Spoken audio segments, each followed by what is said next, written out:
You started out our previous conversation saying the funnel is a fraud, and that's where I want to start out here. I'm like, if you could elaborate on that, what do you mean? We understand those words, but if you had to dissect that and say, okay, why did you come to that opinion, and now what do we do about it? Yeah, and I'm not gonna be a politician where I'm just gonna answer something else completely and not answer your question. Instead, I'm gonna say one thing, and I promise we'll get back to it, and then I'll answer your question. The first thing I wanna say is, first, I didn't even talk about the black and white stuff. So let me get back to that real quick, and here's why. One of the things that I believe, and it's gonna be very difficult for anyone to try to change my mind on this, is that you've gotta be different. When it comes to, and people ask me this with our podcast and the stuff that we put on LinkedIn, it's all in black and white. And it's not just because I love black and white, I do, but it's because it's different. And when you scroll LinkedIn, I dare you to do it today, you're going to see a lot of the same, but you see a black and white, beautiful video come up, and you're going to stop and say, what is that?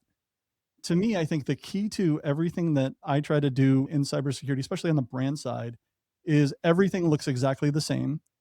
And if I'm a buyer, and this kind of speaks to your question about the buyer, is when everything looks exactly the same, how do you know what to pay attention to? I think that's the biggest part that I've learned is that someone once said this. I wish I could credit them. I'll try to do it when this comes out, but it's this idea that better is subjective, but different you can measure. And I think that's absolutely true. I want to talk about that as we get into some more questions. Your question about the funnel being a fraud. I think one of the things I've learned, and I'm in this luxury position where I get to start over. I've been able to do that a few times. And I think it's really easy to say, I'm just going to run the same playbook and do the same things I've always done. The big problem with that is you've got a ceiling of what you can do, and you know what that ceiling is. If it's already been done, it's probably been played out too. When I think of how we're approaching buyers, this idea that you go after everyone conceivably on earth and you put them in your database, you send them a bunch of emails, and then you make a bunch of phone calls and a bunch of LinkedIn messages, and everyone else is doing that. And then you change it on and flip it on its head and think, the last thing that you bought, how did you buy it?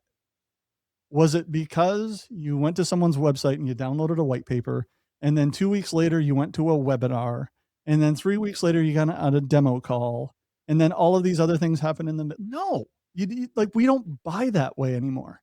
I think the way that we've approached the buying behavior hasn't been updated to what the reality of the world is anymore. This idea of I'm going to go from a number of leads to MQLs to SQ, like then you look at how it works in reality.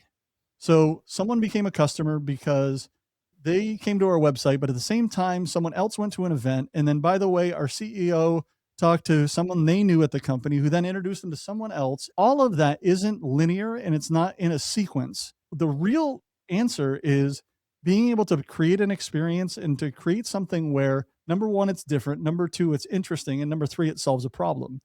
It's not going to happen through a database. It's not going to happen through some LinkedIn messaging. I just think that just approaching the same way we've always done it is a great way to be completely inefficient, to spend your money like a drunken sailor, knowing that 70% of what you're spending is totally wasted, and then getting into attribution wars with everybody else in your company. It doesn't make sense. We all know it to our core. The real question is, how do we change it in a way that really matters and is repeatable enough that you can sustain a business that way?